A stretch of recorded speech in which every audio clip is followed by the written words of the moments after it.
നമസ്കാരം. ശ്രീമദ് ഭാഗവതം മൂലം പ്രഭാഷണം ഭാഗം 358 358. ഓം ഗം ഗണപതയേ നമഃ. ഓം സം സരസ്വതേ സ്വാഹ. ഓം ശ്രീ ഗുരുഭ്യോ നമഃ. ഓം ശ്രീ രംഗനാഥ ശർമ്മണേ നമഃ. നാരായണ നാരായണ നാരായണ നാരായണ നാരായണ നാരായണ നാരായണ നാരായണ നാരായണ നാരായണ നാരായണ. ഓം ശ്രീകൃഷ്ണാർപ്പണമസ്തു. ഓം ശ്രീകൃഷ്ണായ പരമാത്മനേ നമഃ. ഓം ശ്രീകൃഷ്ണായ പരബ്രഹ്മണേ നമഃ.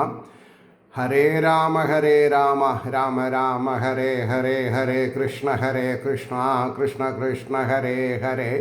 ഓം ശ്രീ രുക്മിണി സത്യഭാമ സമേത ശ്രീ ഗോപാലകൃഷ്ണസ്വാമിനേ നമഃ. ശ്രീമദ് ഭാഗവതം ചതുർത്ഥസ്കന്ധം 8-ാം അധ്യായത്തിലെ 42-ാമത്തെ ശ്ലോകം മുതൽക്കാണ് പറയേണ്ടത്. ശ്ലോകം 42. തത്താത ഗശ്ച ഭദ്രം തേ യമുനായസ്തടം ശുചി പുണ്യം മധുവനം യത്ര സാന്നിധ്യം നിത്യദാഹരേ. അത് ഹേതുവായിട്ട് വത്സ നിനക്ക് മംഗളം ഭവിക്കട്ടെ. യമുനയുടെ ശുദ്ധമായ തടം പ്രാപിച്ചാലും യാതൊരിടത്ത് പുണ്യത്തെ അഭിവൃദ്ധിപ്പെടുത്തുന്ന മധുവനം എന്നു പേരായ കാടുണ്ടോ അവിടെ ഹരിയുടെ സാന്നിധ്യം എപ്പോഴുമുണ്ട് എന്ന് നാരദര് ധ്രുവന് പറഞ്ഞു കൊടുത്തു. അതിൻ്റെ ഭാവാർത്ഥം നോക്കിക്കോളൂ.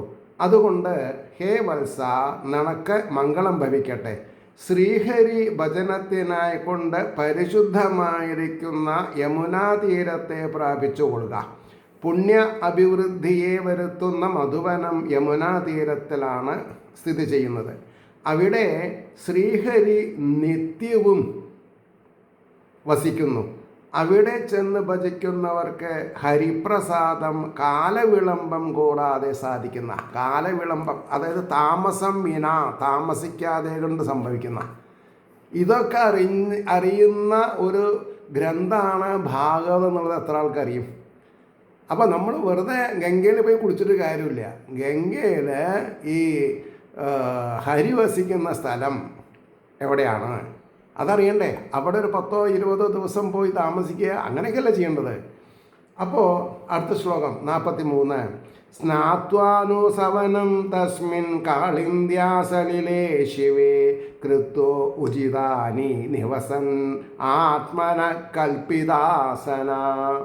കൽപ്പിതാസന എന്ന് പറഞ്ഞിട്ടുണ്ടെങ്കിൽ ഏതാണ് ശരീരത്തിന് സുഖം, അങ്ങനെ സുഖാസനം എന്നുള്ള അർത്ഥം പറഞ്ഞത്. കാരണം ചെറിയ കുട്ടിക്ക് 5 വയസ്സായ കുട്ടിക്ക് പത്മാസനം എന്നൊക്കെ പറഞ്ഞാൽ ബുദ്ധിമുട്ടായി. അപ്പോൾ എന്താ പറഞ്ഞത്? കൃതോ ഉചിതാനി, ഉചിതമായ നിവസൻ സൗകര്യത്തോടു കൂടി ആത്മന, അതാണ് ആ ഏകാഗ്രതയോട് കൂടിയിട്ട് വേണം തപസ് ചെയ്യാൻ. അപ്പോൾ അതിൻ്റെ അർത്ഥം എങ്ങനെയാണ് പറയുന്നത്? വാക്കാർത്ഥം കാളിന്ദിയുടെ ആ നിർമ്മല ജലത്തിൽ സന്ധ്യതോറും സ്നാനം ചെയ്തിട്ട് അവിടെ വസിക്കുന്നവനായിട്ട് ഉചിത വ്യാപാരങ്ങളെ, കാഴ്ച കാണാനല്ല പോയിട്ടുള്ളത്, ഏകാഗ്രതയോടുകൂടി കണ്ണു ചിമ്മി അന്ധകരണങ്ങളെ വഴിക്ക് അടക്കി ഭഗവാനെ സ്തോത്രം ചെയ്യാം, മനസ്സുകൊണ്ട് ധ്യാനം ചെയ്യാം. അപ്പോൾ ഉചിത വ്യാപാരങ്ങളെ അനുഷ്ഠിച്ചിട്ട് തനിക്ക് ആസനത്തെ കൽപ്പിച്ചവനായി ഭവിക്കുക. അതായത് ഭഗവാനെ കാണുന്നത് വരെ എണീക്കില്ല എന്ന നിഷ്ഠയിലിരിക്കാനാണ് പറഞ്ഞത്. ഇനി അതിൻ്റെ ഭാവാർത്ഥം പറയണു. അവിടെ ചെന്നാൽ ശ്രീഹരിയെ ഏതുവിധം ഭജിക്കണമെന്ന് ഉപദേശിക്കുന്നു. മധുവനത്തിൽ വസിച്ച് ശ്രീകൃഷ്ണപ്രിയായ കാളിന്ദിയുടെ നദി, കാളിന്ദിയുടെ പരിശുദ്ധമായ ജലത്തിൽ പ്രാതസന്ധ്യ, മധ്യാഹ്നസന്ധ്യ, സായം സന്ധ്യ 3 നേരത്ത് ഉഷസ്സിൽ കുളിക്കണം. സൂര്യൻ ഉദിക്കണതിൻ്റെ മുമ്പ് കുളിക്കണം. സൂര്യൻ മൂർധനി എത്തുമ്പോൾ കുളിക്കണം. സൂര്യൻ അസ്തമിക്കണതിൻ്റെ മുമ്പ് കുളിക്കണം. എന്നിട്ട് ജലതർപ്പണം ചെയ്യാൻ സാധിക്കുന്നവർക്ക് ഗായത്രി ഉപാസിച്ച് ചെയ്യാം. പിന്നെ ഇരുന്ന് തപസ് ചെയ്യാം, ഭഗവാനെ സ്തുതിക്കാൻ. അതിനുള്ള മന്ത്രം ഇവിടെ പറഞ്ഞു കൊടുക്കുന്നുണ്ട്, സമയമായിട്ടില്ല. അപ്പോൾ കൽപ്പിച്ചവനായി, ആസനത്തെ കൽപ്പിച്ചവനായിട്ട് ഭവിക്കാന്നൊക്കെ പറഞ്ഞല്ലോ. അതുകൊണ്ടാണ് എന്നീ 3 പ്രാതസന്ധ്യ, മധ്യാഹ്ന സന്ധ്യ, സായം സന്ധ്യ എന്നീ 3 കാലങ്ങളിൽ സ്നാനം ചെയ്ത ശേഷം ഹരിഭജനത്തിന് ആവശ്യമായ താഴെ പറയുന്ന കർമ്മങ്ങളെ അനുഷ്ഠിക്കുക. ഇരിപ്പാൻ ആസനത്തെ കൽപ്പിക്കണം. സ്വസ്തികാദികളായ ആസനവിധികളിൽ സുഖം തോന്നുന്ന ഒന്നിനെ അഭ്യസിച്ച് കൽപ്പിച്ചിരിക്കുന്ന ആസനത്തിൽ ഇരിക്കുക എന്ന് പറഞ്ഞു. 44-ാമത്തെ ശ്ലോകം. പ്രാണായാമേന ത്രിവൃത പ്രാണേന്ദ്രിയ മനോബലം. ഈ പ്രാണായാമം ചെയ്യണം എന്തിനാ? പ്രാണായാമം ചെയ്യണത് പ്രാണനാകുന്ന ഇന്ദ്രിയത്തിന് ബലം കിട്ടാനാണ്. പ്രാണനെ ഇഴുക്കാൻ, ഇൻഹെയിൽ ചെയ്യുക, കുംഭകത്തിൽ നിർത്തുക, എക്സൈൽ ചെയ്യുക. അതിന് 1:2:4 എന്നാണ് പറയുക. അതായത് 10 സെക്കൻഡിൽ ഇൻഹെയിൽ ചെയ്താൽ 20 സെക്കൻഡ് കുംഭകത്തിൽ നിർത്തണം. പിന്നെ 40 സെക്കൻഡ് കൊണ്ട് പുറത്തേക്ക് വിടാൻ പാടുള്ളൂ. അങ്ങനെ പരിശീലിച്ചാൽ ശരീരം ഭയങ്കര സ്ട്രോങ് ആവും എന്ന് പറഞ്ഞാൽ ഏകാഗ്രത സ്ട്രോങ് ആവുമെന്ന് അർത്ഥം. അപ്പോൾ പറഞ്ഞു, പ്രാണായാമേന ത്രിവൃത പ്രാണേന്ദ്രിയ മനോബലം ശനൈർവ്യുതസാഭിധ്യായേൻ മനസാ ഗുരുണാ ഗുരും. ഗുരുക്കന്മാരുടെ ഗുരുവായിരിക്കുന്ന ശ്രീഹരിനെ ഭജനം ചെയ്യുന്ന ഗുരുക്കന്മാരുടെ ഗുരു. പരംഗുരു എവിടെ ചോദിച്ചാൽ ആകാശം കാണിക്കരുത്. അവരവരുടെ ഹൃദയപത്മത്തിൽ വാഴുന്ന ബ്രഹ്മചൈതന്യത്തിനാണ് പരമമായ ഗുരു എന്ന് പറഞ്ഞത്. അത് ആചാര്യന്മാർ പറഞ്ഞ് മനസ്സിലാക്കണം. ഇല്ലെങ്കിൽ ആ യജ്ഞം വിജയിച്ചില്ല എന്ന് അർത്ഥം പറയും. കാരണം ഇതിലുള്ളത് പറയാതെ കണ്ട് കുറേ പാട്ട് പാടിയിട്ട് എന്താ കാര്യം? പച്ചക്കല്ല് വേണോ നീലക്കല്ല് വേണോ പറഞ്ഞിട്ട് പാട്ട് പാടിയിട്ട് യാതൊരു കാര്യമില്ല. എന്ത് പറഞ്ഞു കൊടുത്താൽ സമൂഹം രക്ഷപ്പെടും. അല്ലാണ്ട് എല്ലാ കൊല്ലും ഞാൻ തന്നെ സപ്താഹം ചെയ്യാൻ ഇന്ന സ്ഥലത്ത് നിങ്ങൾ വിളിക്കും, അതല്ല അതിൻ്റെ ശരിയായ വഴി. അവിടെയാണ് വഴികളൊക്കെ തെറ്റിപ്പോയി. അപ്പോൾ ഇവിടെ എന്താ പറഞ്ഞതിൻ്റെ താല്പര്യം? പൂജ്യനായ ഹരിയെ അപ്പോൾ പറഞ്ഞു 3 വിധത്തിലുള്ള പ്രാണായാമത്താൽ പ്രാണൻ, ഇന്ദ്രിയങ്ങൾ, മനസ്സ് ഇവയുടെ മലത്തെ, ചാഞ്ചല്യത്തെ മെല്ലെ മെല്ലെ കളയാനാണ് പ്രാണായാമം ചെയ്യണത്. പ്രാണനിലും ചളിയുണ്ട്, മനസ്സിലും ചളിയുണ്ട്, ഇന്ദ്രിയങ്ങളിലും ചളിയുണ്ട്. അപ്പോൾ ആ ചളികളെ കളയാനാണ് പ്രാണേന്ദ്രിയം. ശോധന ചെയ്യാന്ന് പറയും. അപ്പോൾ വയറ് ശോധന ചെയ്യാന്ന് പറഞ്ഞാൽ വയറ് ഇളക്കാൻ മരുന്ന് കഴിക്കാമെന്ന് അർത്ഥം. അതെന്തിനാ? വയറിന് ദഹന പ്രക്രിയ ശരിയാവുക. അതിന് ആവണമെന്നുണ്ടെങ്കിൽ വാരി വലിച്ച് തിന്നരുത്, മിതാഹാരം കഴിക്കാവൂ. സോളിഡ് ഫുഡ് അധികം കഴിക്കരുത്. ഇതാരോടാ പറയുക? ഇന്ന് നമ്മുടെ ഇടയിലുള്ള എല്ലാ ആരോഗ്യ പ്രശ്നത്തിനും കാരണം രുചിക്ക് പിന്നാലെ, രുചി നോക്കി ആഹാരം തട്ടിവിടലാണ്. രുചി നോക്കരുത്. പിന്നെ എന്തിനാ നാവ് ചോദിക്കും. നാവ് നാമം ചെല്ലാനുള്ളതാണ്, രുചി നോക്കാനല്ല. പരമശയോ. അപ്പോൾ ഇവയുടെ മലത്തെ, ചാഞ്ചല്യത്തെ മെല്ലെ മെല്ലെ നിരസിച്ചിട്ട് ദൃഢമായ മനസ്സുകൊണ്ട് പൂജനായ ഹരിയെ ആഭിമുഖ്യേന ധ്യാനിക്കണം.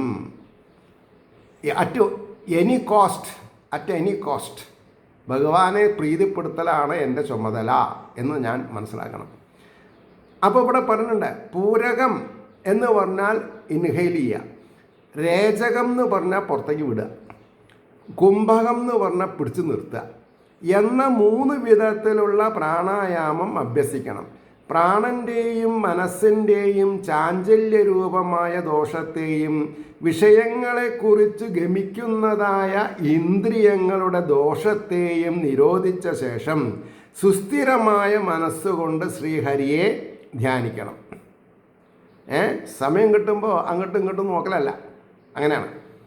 അപ്പോൾ ഇനി പറഞ്ഞു, മധ്യമ പുരുഷക്രിയയെ ഉപയോഗിക്കാതെ അഭിധ്യായേത് എന്ന പ്രഥമ പുരുഷക്രിയയെ ഉപയോഗിച്ചിരിക്കുന്നത് ഈ ഉപദേശം ധ്രുവനെ ഉപദേശിച്ചു മാത്രമല്ല, ശ്രേയസ്സിനെ ആഗ്രഹിക്കുന്ന ഏതൊരുവനും ഈ വിധം ആചരിച്ചാൽ അവന് അഭീഷ്ടസിദ്ധി ഉണ്ടാകും എന്നുള്ള അനുഗ്രഹത്തെ സൂചിപ്പിച്ചുകൊണ്ടാകുന്നു. എല്ലാവരും ഈ രീതിയിലാണ് ശ്രീഹരിയെ ഭജിക്കേണ്ടതെന്ന് സാരം. എല്ലാവരും സ്ത്രീ പുരുഷ ഭേദമില്ലാണ്ട്, ബ്രാഹ്മണ ക്ഷത്ര വൈശ്യ ശൂദ്ര വ്യത്യാസമില്ലാതെ കണ്ട് ഇത് പറഞ്ഞു കൊടുക്കണം. അല്ലാതെ കണ്ട് തൂശനില കൊണ്ടൊരു ഇന്നത്തെ ഒരു ദിവസം ഞാൻ പറയുന്ന മന്ത്രങ്ങൾ ഏറ്റു പറഞ്ഞാൽ എല്ലാം ആയി എന്നല്ല, അവിടെ തെറ്റുപറ്റി. ഇനി 45, 46, 47, 48, 49, 50, 51 3, 2, 5, 2, 7 ശ്ലോകങ്ങളൊപ്പം പോവും. 45 പ്രസാദാഭിമുഖം ശശ്വൽ പ്രസന്നവദനേക്ഷണം സുനാസം ശുഭ്രുവം ചാരുകപോലം സുരസുന്ദരം തരുണം രമണീയാംഗം അരുണോഷ്ഠോക്ഷണാധരം പ്രണതാശ്രയണം നൃമ്ണം ശരണ്യം കരുണാർണവം ശ്രീവത്സാംഗം ഘനശ്യാമം പുരുഷം വനമാലിനം ശംഖചക്രഗദാപത്മൈ അഭിവ്യക്തചതുർഭുജം കിരീടിനം കുണ്ടലിനം കേയൂരവലയാന്യുതം കൗസ്തുഭാഭരണഗ്രീവം പീതകൗശേയവാസസം കാഞ്ചീകലാപപര്യസ്തം ലസത്കാഞ്ചനനൂപുരം ദർശനീയതമം ശാന്തം മനോനയനവർദ്ധനം പദ്ഭ്യാം നഗമണിശ്രേണ്യാ വിലസദ്ഭ്യാം സമർച്ചതാം ഹൃത്പത്മകർണികാധിഷ്ണ്യം ആക്രാമ്യാം ആത്മന്യവസ്ഥിതം സ്മയമാനഭിധ്യായേത് സാനുരാഗാവലോകനം നിയതേനൈകഭൂതേന മനസാവരദർഷഭം. ഈ 7 ശ്ലോകത്തിൻ്റെ വാക്കാർത്ഥം ആദ്യം പറയാം, പിന്നെ അതിൻ്റെ സാമാന്യ ഭാവാർത്ഥം പറയാം. അപ്പോൾ പറയണത് പ്രസാദിപ്പാനായി കൊണ്ട് ഒരുങ്ങിയവനും. ആരാ പ്രസാദിപ്പാനായിട്ട് ഒരുങ്ങണത്? ശ്രീഹരി. നമ്മളങ്ങോട്ട് തുടങ്ങിയാൽ മതി, മനസ്സിൽ ധ്യാനിക്കാൻ തുടങ്ങിയാൽ മതി. എപ്പോഴും പ്രസാദിച്ചിരിക്കുന്ന മുഖത്തോടും കണ്ണുകളോടും കൂടിയവനും ശോഭന നാസികയോടും ശോഭന പുരികങ്ങളോടും സുന്ദരമായ കവിൾത്തടത്തോടും ദേവന്മാരിൽ വെച്ച സൗന്ദര്യത്തോടു കൂടിയവനും യുവാവും രമണീയങ്ങളായ അംഗങ്ങളോടുകൂടിയവനും അരുണങ്ങളായ അധരം നേത്രങ്ങൾ ഇവയെ ധരിച്ചിരിക്കുന്നവനും പ്രണതന്മാർക്ക് ആരാണ് നമസ്കരിക്കുന്നത് അവർക്ക് ആശ്രയഭൂതനും സുഖത്തെ ജനിപ്പിക്കുന്നവനും ശരണം പ്രാപിപ്പാൻ യോഗ്യനും കരുണാനിധിയും ശ്രീവത്സമെന്ന ചുഴിയുള്ളവനും മേഘം പോലെ ശ്യാമള നിറമുള്ളവനും പുരുഷാകൃതിയുള്ളവനും വനമാലയോടുകൂടിയവനും ശംഖം ചക്രകഥാപത്മം എന്നിവയാൽ ശോഭിക്കുന്ന 4 കൈകളോടുകൂടിയവനും കിരീടമുള്ളവനും കുണ്ടലങ്ങളുള്ളവനും കേയൂരം വലയം എന്നിവയോടുകൂടിയവനും കൗസ്തുഭമെന്ന ആഭരണത്തെ കഴുത്തിൽ ധരിച്ചവനും മഞ്ഞ നിറമുള്ള പട്ടുവസ്ത്രങ്ങളോടുകൂടിയവനും അരഞ്ഞാണം എന്ന ആഭരണത്താൽ ചുറ്റപ്പെട്ടവനും ശോഭിച്ചുകൊണ്ടിരിക്കുന്ന സ്വർണ്ണനിർമ്മിതങ്ങളായ പാദസരങ്ങളോടുകൂടിയവനും കാണപ്പെടുവാൻ യോഗ്യന്മാരിൽ വെച്ച് അതിശ്രേഷ്ഠനും ശാന്തനും മനസ്സിനും നേത്രങ്ങൾക്കും ആനന്ദത്തെ അധികരിപ്പിക്കുന്നവനും നഖങ്ങളാകുന്ന രത്നനിരയാൽ അത്യന്തം പ്രകാശിക്കുന്ന 2 കാലുകൊണ്ട് ഹൃദയരൂപമായ താമരപ്പൂവിൻ്റെ, അതാണ് ഹൃദയരൂപമായതാണ്, അല്ലാണ്ട് ഹൃദയം താമരപ്പൂവല്ല, ഹൃദയരൂപമായ താമരപ്പൂവിൻ്റെ കർണികാസ്ഥാനത്തിലിരിക്കുന്ന വാസസ്ഥാനത്തെ ആക്രമിച്ചിട്ട് തന്നിൽ വസിക്കുന്നവനും അവരവരിൽ വസിക്കുകയാണ്. അത് വക്താവിൻ്റെയും ശ്രോതാവിൻ്റെയും ഒക്കെ ഒരേപോലെ തന്നെയാണ്. ഹോതാവിൻ്റെയും യജമാനൻ ആര് കാശി ചിലവാക്കണോ അവൻ്റെയും എല്ലാവരുടെയും ഹൃദയപത്മത്തിലുണ്ട്. അതൊന്ന് പറഞ്ഞു കൊടുത്താൽ എന്താ കുഴപ്പം? എൻ്റെയും നിങ്ങളുടെയും ഹൃദയപത്മത്തിൽ ഭഗവാൻ ഇരിക്കണു, കാര്യം കഴിഞ്ഞില്ലേ? പിന്നെ എവിടെ പോയിട്ടാ ക്യൂ നിൽക്കുക? അതെന്തിനാ? തുടക്കത്തിൽ അമ്മ അച്ഛന്മാരുടെ കൈ പിടിച്ച് പോയി നിൽക്കുമ്പോൾ പറയണം, ഇതാ ഭഗവാനെ തൊഴൂ. ആ ഭഗവാൻ ഹൃദയപത്മത്തിലാണെന്ന് ഗുരുനാഥൻ ഉപദേശിക്കും. അത് കഴിഞ്ഞാൽ പിന്നെ അവിടെ പോയി നിൽക്കേണ്ട ആവശ്യമില്ല, പിന്നത്തെ കുട്ടികൾ പോയി നിൽക്കട്ടെ. അപ്പോൾ ഈ ആരെ കാണണത്? വിശേഷേണ ഗ്രഹിക്കേണ്ടതായ മനസ്സിലാക്കേണ്ടതായ ബിംബം തൻ്റെ ഉള്ളിലുള്ള ചൈതന്യത്തിൻ്റെ പ്രതിബിംബമായിട്ട് കാണാത്തോടത്തോളം കാലം അത്രയും സമയം വേസ്റ്റായി. അതാണ്. അപ്പോൾ പുഞ്ചിരി തൂകുന്നവനും അനുരാഗത്തോടു കൂടി നോക്കുന്നവനുമായ വരദാനം ചെയ്യുന്ന ദേവനെ ഇളക്കമില്ലാത്തതും ഏകാഗ്രമായ മനസ്സുകൊണ്ട് മാത്രമേ കാര്യം നടക്കുള്ളൂ. ചഞ്ചലിപ്പുള്ള മനസ്സുകൊണ്ട് നോക്കിയാൽ ഭഗവാന്റെ തത്വം മനസ്സിലാവില്ല. ഭക്തിപൂർവം ധ്യാനിക്കണം എന്നാ. ഭക്തിജ്ഞാന വൈരാഗ്യത്തോടുകൂടി ധ്യാനിച്ചാലേ കാര്യം നടക്കുള്ളൂ. ഇനി അതിൻ്റെ ഭാവാർത്ഥ പറഞ്ഞത് ഈ 7 ശ്ലോകത്തിൻ്റെ ധ്യാനിക്കേണ്ടതായ ഭഗവാന്റെ സ്വരൂപത്തെ ഉപദേശിക്കുന്നു. വരം നൽകാൻ ഉദ്യുക്തൻ എന്ന് പറഞ്ഞാൽ റെഡിയായിട്ട് സന്നദ്ധനായിട്ടിരിക്കുന്ന ഭഗവാൻ എന്ന് സങ്കല്പിക്കുക. വിത്തൗട്ട് സങ്കല്പം നത്തിങ് വിൽ ഹാപ്പൻ. 10 റുപ്യ 100 റുപ്യ 1000 റുപ്യ കൊടുത്താലും ആര് കൈ പൊന്തിച്ച് തലയ്ക്ക് കാണിച്ചാലും കാര്യമായില്ല. കാരണം എന്താ? അവരവർ സങ്കല്പിക്കണം. അപ്പോൾ ഭഗവൻ എന്ന ഉദ്യുക്തനായിരിക്കുന്ന ഭഗവാൻ എന്ന് സങ്കല്പിക്കണം. പ്രസാദത്തെ സൂചിപ്പിക്കുന്ന മുഖവും തിന്നാനുള്ളതല്ല. പ്രസാദം മുഖത്താണ്. മുഖത്ത് പ്രസാദം പ്രസന്നവതനാവണമെങ്കിൽ ഹൃദയം ശുദ്ധിയാവണം. അപ്പോൾ മുഖവും നേത്രങ്ങളും നാസികയും പുരികങ്ങളും മനോഹരമായ കവിൾത്തടം ദേവന്മാരിൽ വെച്ച് പരമാനന്ദ സ്വരൂപം പരമസുന്ദര സ്വരൂപം യൗവനം തികഞ്ഞിരിക്കുന്ന പ്രായം കൂടൂല കുറയൂല പോരെ. അത് കഴിഞ്ഞിട്ട് ആനന്ദിപ്പിക്കുവാൻ സമർത്ഥങ്ങളായ കരചരണാദി അവയവങ്ങൾ, കൈകൾ കാലുകൾ ഒക്കെ ആനന്ദിപ്പിക്കാനുള്ളതാണ്. തുടുപ്പുള്ള ചുണ്ടുകളും കടക്കണ്ണുകളും നമസ്കരിക്കുന്നവർക്ക് ആശ്രയഭൂതൻ. നമസ്കരിക്കാത്തവർക്ക് പറഞ്ഞിട്ടില്ല. ഞാൻ ഹുണ്ടിയിൽ പണിട്ടുണ്ട് എന്ന് പറഞ്ഞ കാര്യമില്ല. നമസ്കരിക്കുക എന്നുള്ളത് ശരീരം കൊണ്ട് ചെയ്യേണ്ടതാണ്. സങ്കല്പം എന്നുള്ളത് മനസ്സുകൊണ്ടാണ്. ഭക്തിയുടെ പ്രഭാവം ബുദ്ധി കൊണ്ടുണ്ടാവേണ്ടതാണ്. അപ്പോൾ മനസ്സാ വാച കർമ്മണ ഇത് 3 വേണം. അതുകൊണ്ടാണ് പറഞ്ഞത് അതിനാൽ ശരണാർഹൻ. എന്തുകൊണ്ടാണ് ഭഗവാൻ ശരണാർഹനാവണത്? നമസ്കരിക്കുന്നവന് ആശ്രയഭൂതനാവുക കാരണം. ആനന്ദിപ്പിക്കുന്നവൻ കാരുണ്യസാഗരം, ശ്രീവത്സമെന്ന മറുകുള്ളവൻ, മേഘം പോലെ നീലവർണ്ണൻ, ലക്ഷണം തികഞ്ഞിരിക്കുന്ന പുരുഷൻ, വനമാല ധരിച്ചവൻ, ശംഖ ചക്രം ഗദ പത്മം ഇവയാൽ ശോഭിക്കുന്ന 4 തൃക്കൈകളുള്ളവൻ, കിരീടം കുണ്ടലം കേയൂരം അതായത് തോൾവള, മസിലിൻ്റെ അവിടെ ഇടുന്നത്, പിന്നെ കയ്യിൽ റിസ്റ്റിൻ്റെ അവിടെ ഇടുന്നത്, ഇതിനൊക്കെ ഓരോ പേരുകളുണ്ട്.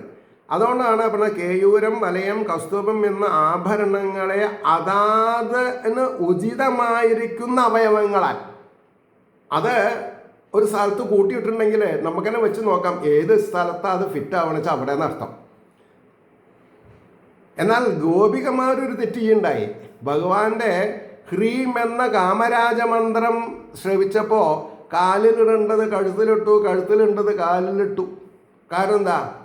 വിഭ്രാന്തി, ശരീരവിഭ്രാന്തി, മനസ്സിനുള്ള വിഭ്രാന്തി അല്ല.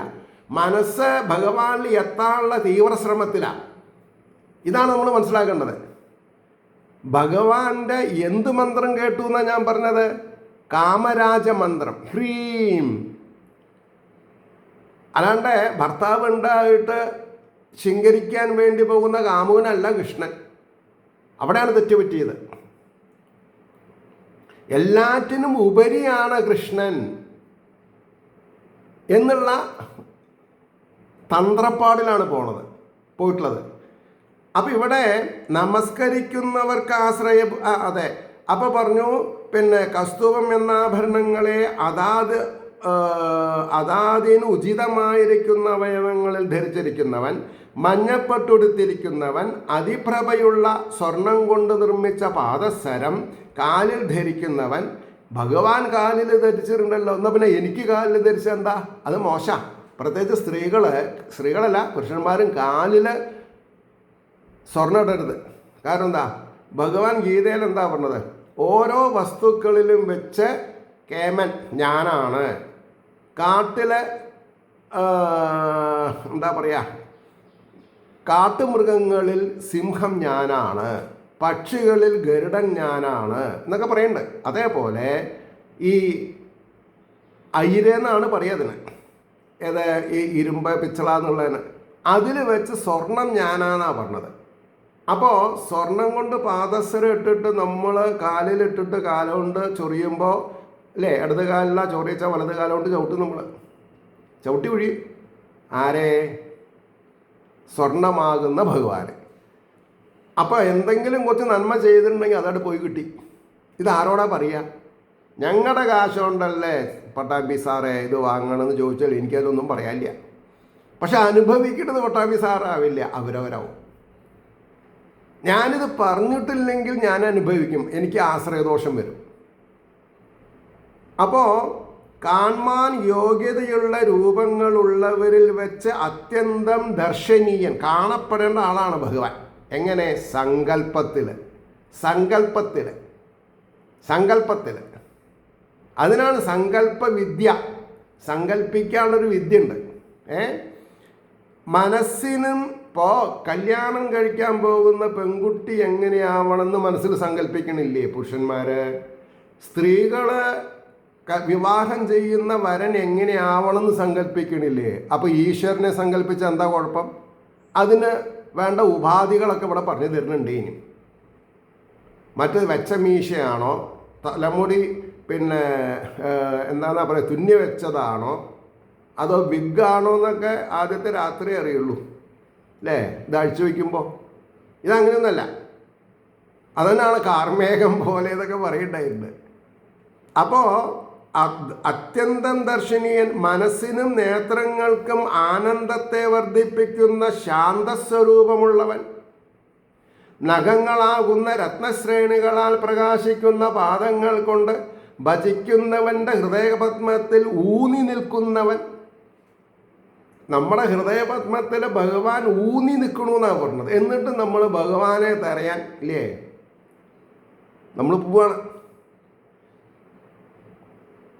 ഇപ്പോൾ വൈക്കം മഹാദേവ ക്ഷേത്രത്തിൽ നിന്ന് കൊട്ടിയൂർ ശിവനെ കാണാൻ പോവുക എന്ന് പറഞ്ഞാൽ അതെനിക്കൊരു വൈകൃതമായിട്ട് തോന്നുക. ഏറ്റുമാനൂരപ്പൻ്റെ അവിടെ ഉള്ളവർ കൊട്ടിയൂർ പോയിട്ട് തൊഴുക. 12 മാസം പൂജ നടക്കുന്ന സ്ഥലമാണ് ഈ വൈക്കവും ഏറ്റുമാനൂരൊക്കെ.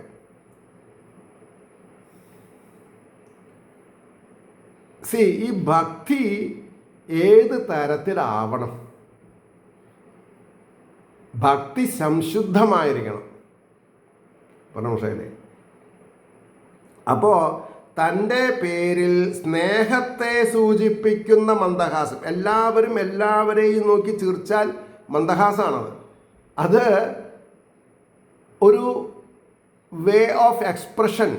ഞാൻ നിങ്ങളെ കണ്ടു എന്ന് നടിക്കണു. കാരണം എൻ്റെയും നിങ്ങളുടെയും ആത്മാവ് ഒന്നാണ്. അല്ലാണ്ട് ഞാൻ I love you, you love me എന്നല്ലത്. ഈ LOVക്ക് ഇംഗ്ലീഷിൽ ഒരർത്ഥമേ ഉള്ളൂ, സ്നേഹിക്കുക എന്നുള്ളത്. അത് അമ്മയോടുള്ള സ്നേഹമാണോ, ഭാര്യയോടുള്ള സ്നേഹമാണോ, മകളോടുള്ള സ്നേഹമാണോ എന്നറിയില്ല. പറഞ്ഞു മനസ്സിലായോ? അപ്പോൾ A to Z കാര്യങ്ങൾ സങ്കല്പത്തിലാണ് നടക്കുന്നത്. അതുകൊണ്ട് തന്നെക്കുറിച്ച് കടാക്ഷിക്കുന്നവൻ, മന്ദഹാസത്തോടുകൂടെ തന്നെക്കുറിച്ച് കടാക്ഷിക്കുന്നവൻ, ഇപ്രകാരം ഇരിക്കുന്ന ശ്രീഹരിയെ ഏകാഗ്രമായിരിക്കുന്ന മനസ്സുകൊണ്ട് ഭക്തിപൂർവം ധ്യാനിക്കണം എന്നാണ് പറഞ്ഞേണ്ട താല്പര്യം. ഇനി 52ാമത്തെ ശ്ലോകം. ഏവം ഭഗവതോ രൂപം സുഭദ്രം ധ്യായതോ മന നിർവൃത്യാ പരയാ തൂർണം സമ്പന്നം ന നിവർത്തതേ. ഇപ്രകാരം മംഗളമായിരിക്കുന്ന ഭഗവാന്റെ രൂപത്തെ ധ്യാനിക്കുന്നവൻ്റെ മനസ്സ് പരമാനന്ദത്താൽ വേഗത്തിൽ നിറയപ്പെട്ടതായിട്ട്, സമ്പന്നൻ, സമ്പത്ത് എന്നുള്ള വാക്കാണ് സമ്പന്നനാവുന്നത് അല്ലേ. അപ്പോൾ ഏറ്റവും വലിയ സമ്പത്ത് എന്താ? പരമാനന്ദത്താൽ മനസ്സെന്നറിയാം. അത് തൂക്കി വാങ്ങാൻ എവിടെയും കിട്ടില്ല. മല്ലിപ്പീടികയിൽ, അതായത് പ്രൊഫഷണൽ സ്റ്റോറിൽ കിട്ടില്ല, മാളിൽ പോയിട്ട് കിട്ടില്ല, മരുന്ന് വെക്കണ സ്ഥലത്ത് കിട്ടില്ല. അത് ഒരു ബൈ പ്രോഡക്റ്റാണ്. മനസ്സ് ഉല്ലസിക്കാൻ തുടങ്ങിയാൽ ആനന്ദം കുമിയായി.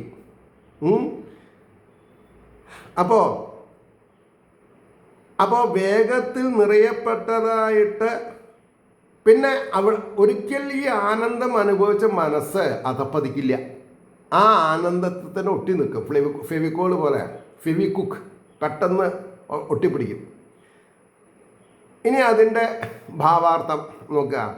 ഇപ്രകാരം മംഗളകരമായിരിക്കുന്ന ഭഗവത് രൂപത്തെ നിരന്തരം ധ്യാനിക്കുന്നവൻ്റെ, അതിനൊരൊറ്റ ഉദാഹരണം കുചേലൻ മാത്രമേ ഉള്ളൂ. ഭാര്യയ്ക്ക് എന്ത് വേവലാതി ഉണ്ട്, മക്കൾക്ക് എന്ത് വേവലാതി ഉണ്ട് എന്നുള്ളത് ആരും അറിഞ്ഞിട്ടില്ല. കുചേലൻ അറിഞ്ഞിട്ടില്ല. കാരണം അദ്ദേഹം ഈ സിദ്ധൌഷധം സേവിച്ചിട്ടുണ്ട്.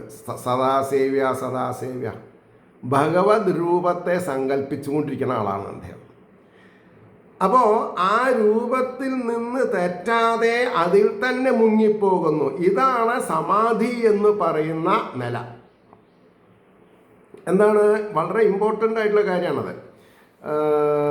പേജ് നമ്പർ 179 സമാധി. സമാധി എന്ന് പറഞ്ഞാൽ നിരന്തരം ഭഗവാനെ ഓർത്തുകൊണ്ടിരിക്കുക.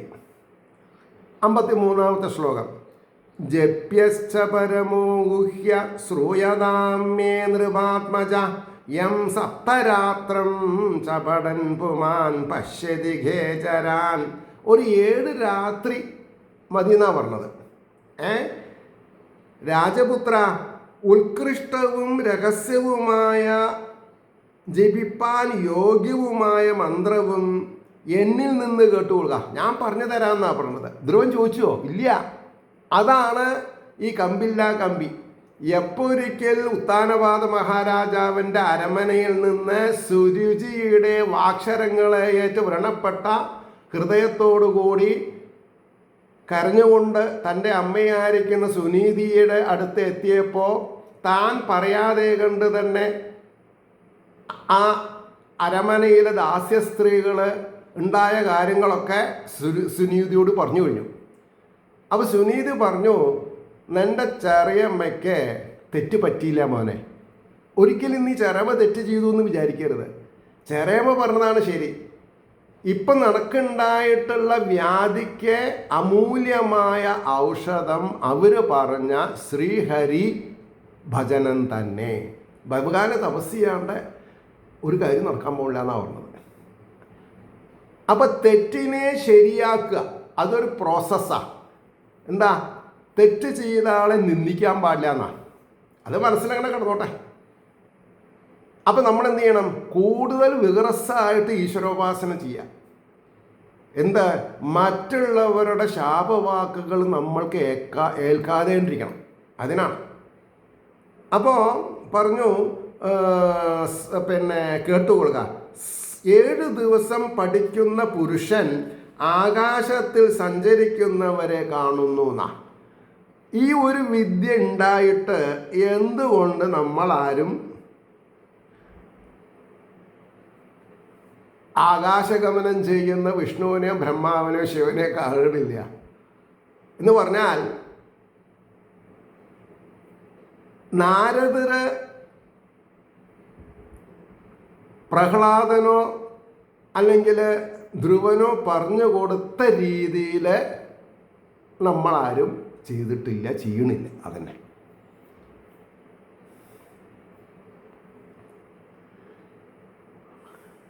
ഇവിടെയാണ് വ്യത്യാസം.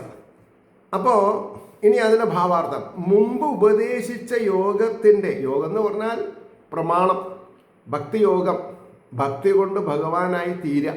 ആ പ്രമാണത്തിൻ്റെ അംഗങ്ങളായിരിക്കുന്ന പൂജാവിധിയും മന്ത്രവും പറയുന്നു. ഹേ രാജകുമാര, പരമോത്കൃഷ്ടവും അതിനാൽ തന്നെ അതിരഹസ്യവുമായിരിക്കുന്ന ഈ മന്ത്രത്തെ 7 ദിവസം ജപിക്കുന്ന പുരുഷൻ ആകാശസഞ്ചാരികളായ ദൈവാദികളെ ദർശിക്കും. അവരെ മനുഷ്യർക്ക് കാണുവാൻ സാധിക്കുന്നില്ലെന്നിരിക്കലും മന്ത്രമാഹാത്മത്താൽ കാണത്തക്കത യോഗ്യത സിദ്ധിക്കുന്ന, അത് പറഞ്ഞാൽ നഗ്നമായ ഗോചരങ്ങളെ ചതുർബാഹുവായിട്ടുള്ള ഭഗവാനെ കാണുന്നതല്ല എന്നർത്ഥം. നമ്മുടെ സങ്കല്പം ശരിയാണെങ്കിൽ നമ്മുടെ ആവശ്യങ്ങളെ നിറവേറ്റാൻ വേണ്ടി ഈശ്വരനാൽ പ്രേരിതമായിട്ടുള്ള ആൾക്കാർ മറിഞ്ഞു നിന്നിട്ടെങ്കിലും നമ്മുടെ വഴിയിൽ നമുക്കുള്ളത് വെച്ച് പോവും. ഞാനത്രേ പറയുള്ളൂ. ഇത് മനസ്സിലാക്കുന്ന രണ്ട് വ്യക്തികളുണ്ട്, ഈ പ്രഭാഷണം ചെയ്യുന്ന ആളും പ്രഭാഷണം കേൾക്കുന്ന ഒരാൾ.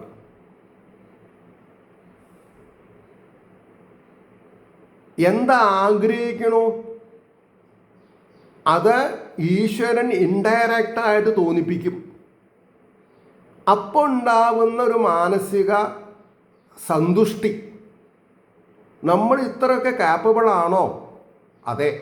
കാരണം എന്താ? സങ്കല്പം ശുദ്ധായാൽ മതി.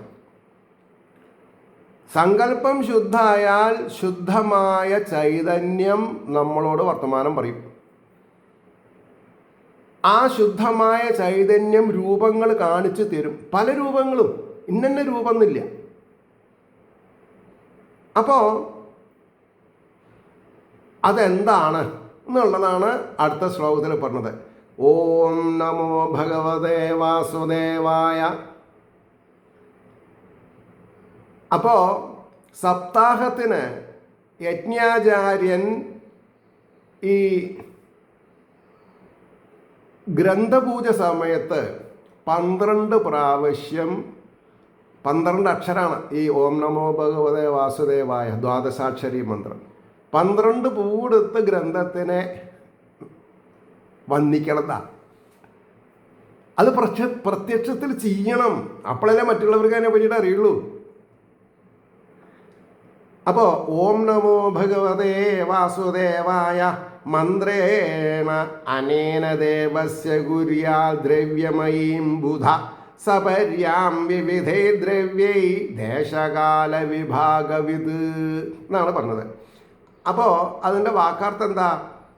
ഈ മന്ത്രം കൊണ്ട് അറിവുള്ളവൻ, ബുധ എന്ന് പറഞ്ഞാൽ അറിവുള്ളവൻ, ദേവൻ്റെ ദ്രവ്യപ്രധാനമായിരിക്കുന്ന പൂജയെ ദേശം കാലം ഇവയുടെ ഭേദത്തെ അറിയുന്നവനായിട്ട് നാനാമാതിരി ദ്രവ്യങ്ങൾ കൊണ്ട് ചെയ്യണമെന്നാ.